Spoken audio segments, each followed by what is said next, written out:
تمہارا سب کچھ سچا ہے تو تم جھوٹے کیسے ہو سکتے ہو؟ تمہارے اخلاق سب سے اعلیٰ ہونی چاہیے۔ دنیا آج جو منہ پھیری ہوئی ہے ہماری طرح سے، وہ ہمارے چند اوباشوں کو دیکھ کر، ورنہ آج بھی میرے عزیزوں میرے مصطفیٰ کے اخلاق پر آ جاؤ، دنیا اپنے آنکھوں پر بٹھا رکھے گی۔ علاقے کے علاقے انتظار میں ہیں محمد کو رکھنے کے لیے، انہیں اپنے دین اسلام پر مضبوط رکھنے کے لیے علماء کو نڈر ہونا بہت ضروری ہے۔ آپ لوگوں کے سامنے یہ بتائیں کہ ہم کسی مجرم قوم سے وابستہ نہیں، دنیا کرتے ہیں۔ کس کی بات کر رہا ہوں؟ امام اعظم ابو حنیفہ کی، جو سراج الامہ ہیں، ہزاروں مسائل کا حل کر کے امت کو دیا ہے۔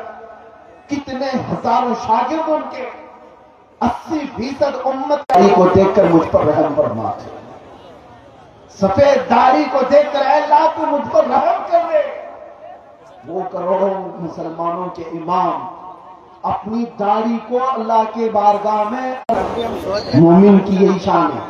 حضرت انس فرماتے ہیں شراب ابھی حرام نہیں ہوئی تھی، لوگ شراب پیتے تھے، دھیرے دھیرے اسلام میں شراب حرام ہوئی، تو اچانک جمعہ کا خطبہ دے رہے ممبر پر کھڑے ہو کر، اسی اسنا میں ایک صحابی حضرت عبداللہ بن رواحہ ابھی آ رہے تھے گھر سے باہر، مسجد میں اندر نہیں پہنچے تھے، باہر تھے، اور حضور صلی اللہ علیہ وسلم خطبے سے پتہ ہے، لیکن بات رسول اللہ کی میرے کانوں میں بھی آ، بیاج کہتے ہیں، کیا کہتے ہیں آپ؟ سود کہتے ہیں، بڈی کہتے ہیں، بیاج، انٹرسٹ، جس طرح سے بھی نبی پاک صلی اللہ علیہ وسلم کا فرمان جانتے ہیں؟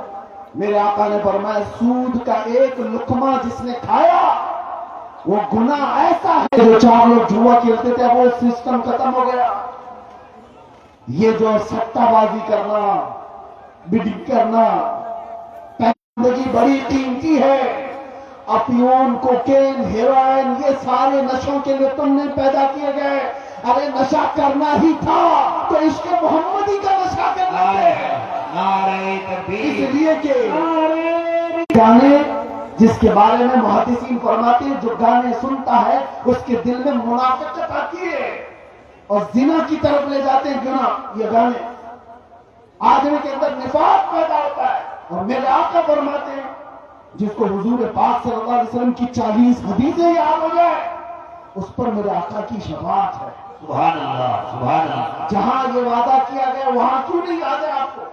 ارے چھوٹی چھوٹی باتیں میرے نبی کی بھی یاد کرو، اگر محبت ہے تو اور رسول کریم صلی اللہ تعالی علیہ وسلم کی بارگاہ میں کسی بھی بچے کو اٹھا کر کے پوچھو تو ابھی یہ کہے گا جانی جانی یس پاپا، یہ سب کو پتا، یہ سارے بچوں کو شروع سے لے کر، میں اسکول کے خلاف نہیں ہوں، لیکن جہاں تمہارے بچے اسکول پڑھتے ہیں اپنے نبی کے اخلاق بھی ضرور پڑھتے ہیں۔ اسلام تمہارے گھروں میں ہو، سڑکوں پر نہیں، جلوسوں میں، احتجاج میں، نعروں میں نہیں، گھر میں اسلام ہو، تمہارے چہرے پر اسلام نظر آئے، تمہارے لباس میں اسلام نظر آئے، تمہارے کھانے پینے میں اسلام نظر آئے، تمہارے لین دین میں اسلام نظر آئے۔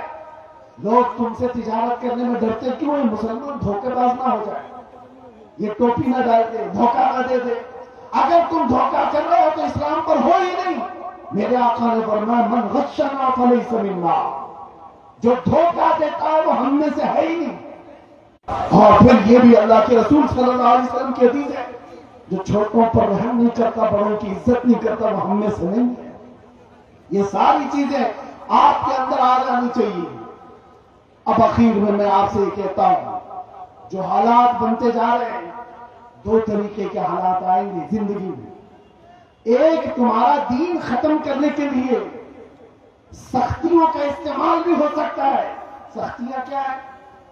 مار دھاڑ، جیل، موت، یہ سختیاں، اور تمہارا دین تم سے چھیننے کے لیے یا تو سختی ہوگی، دوسرا امتحان بڑا ڈینجر ہے، یا تو پھر حسن، شباب اور دولت دے کر تمہارا دین لے لیا جائے گا، وہ دوسرا والا بڑا خطرناک ہے۔